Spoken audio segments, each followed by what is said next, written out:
Alright guys, welcome to Fishing Long Island. In this video, I'm going to walk you through the steps to tie a double jig fluke rig. Well, actually this rig could be either two jigs, you could have a jig or a teaser. As you can see in this rig right here, here's your teaser. These are actually all pro teasers that we're going to be using. And this is your jig right here, another all pro jig. And what's nice about this rig is that we make it with one 5-foot piece of mono. So there's no extra hardware, no extra terminal tack or whatever. You can see we just pop in a surgeon's loop. Not sure if you can see that. Right there. And that's how we're going to be making this rig. So let's get to it and I'll teach you how to make this rig. Alright, so here we go. I'm going to use this high-vis orange mono line. Not sure if that shows up well on the board. Rob Greco over there at the Long Island Outdoorsman gave me some of this line to try out for this video. So there, thank you, Rob.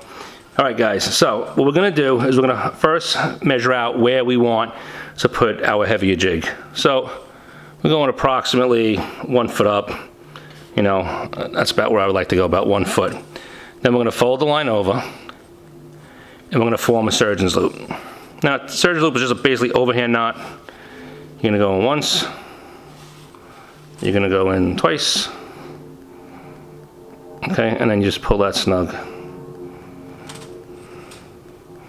Trying to keep the loop small, so I'm pushing up on the back side before I snug down. So there you go, you pull that tight. So there's your loop. Now with this loop, and this is what you're going to use to connect to your main fishing line. Now, it's an interchangeable rig, so it's very easy.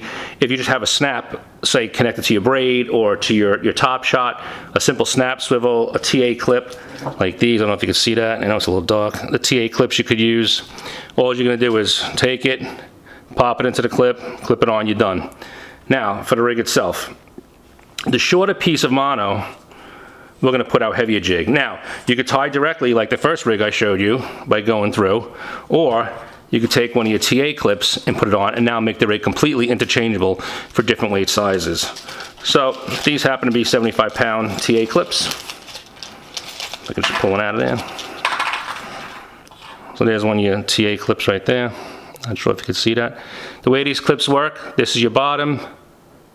This right here with that little groove in it, not the little groove, the little angle, that's the top. So your mono is going to be up on this side so the rig can get it, the lure can get on and off easier. So it's simple, you just put the line through, and I'm just going to do a simple clinch knot.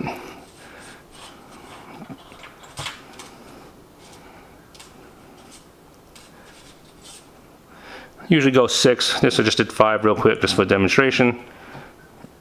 You want to always wet your line. Saliva works good off camera. Wet it and snug it up. So there you go. Now, it's not obviously not perfect, but again, it's just demonstration purposes, and I'm looking through a camera trying to do this. So with that, that will be where your first jig will go.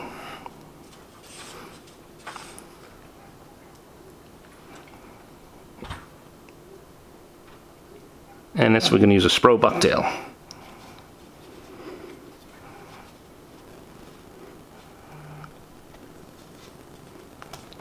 Okay. So now your first jig is on with a TA clip. Again, you could put this on direct tie or you could put it on a clip. So there's your Spro bucktail. And you can see the difference from the lure to the loop. There's the loop and that's your heavy lure. Now, with the remainder part of the mono, which is approximately about 4 feet, we're going to tie either another clip, or you can do a direct tie to a teaser lure, or you can put a smaller bucktail. You could put one of these glass minnow lures on that are very great with fluke and gulp combos. Take this lure, you take your gulp. These happen to be really good right here. Take that and slide it onto the hook, and that works really good for fluke. I think John Skinner actually made this rig famous, this lure actually, this glass minnow. Great fluke lure. So with that, whatever you want to do, if you want to do a hard tie straight onto it, or if you want to use another TA clip, we could do that as well. Again, the crooked side is the top, and you put your mono on there. Okay. Here we go. Spin it around, usually 6 times. Bring it back through. Off camera, wet it.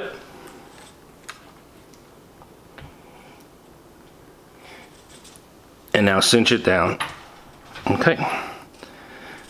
Now, we have some teasers right here. We'll put a teaser on this one. We're gonna match it, being that it's a spearing looking bucktail by Spro. We'll go with a green one. Simple teaser. Nothing special about it. Take that, grab your clip without hooking yourself, and pop it through. So that's basically how you make your rig. Now what's great about this rig, you're out in the boat, you're looking to make a double hook rig, a double jig rig, you don't have three ways, you don't have whatever it may be, extra swivels, all you have is mono, you can make this rig with a simple surgeon's loop. So here we go, there's your bucktail, right there, and then 4 feet down the line, here comes your teaser. And a simple jig and rig for Fluke. When this is on the bottom, this is going to be bouncing down your drift, either tipped with bait, gulp, whatever it may be, fat cow strips, whatever you want to put on there, and then follow them behind. Here comes your teaser. And that's how that rig works. Very successful rig. It's definitely a Fluke killer. Also, what you could do, as I forgot to mention, if you wanted to do it, if you want to use, just say, really large baits on the tail end section, just do a double hook here. So you could take, you know, snell in a hook, leave yourself some leader, pop in a second hook, and you could put whole squid, a big giant Peruvian spearing. One of my favorites is mackerel strips. You could do big, huge strips of mackerel, strips of bunker, bluefish, a whole snapper, if you want the trail with just a bait. But that's basically how you make this rig. And guys, hope you enjoyed it. Please like, subscribe to my channel, leave comments, and I'll try to get more videos up for you guys.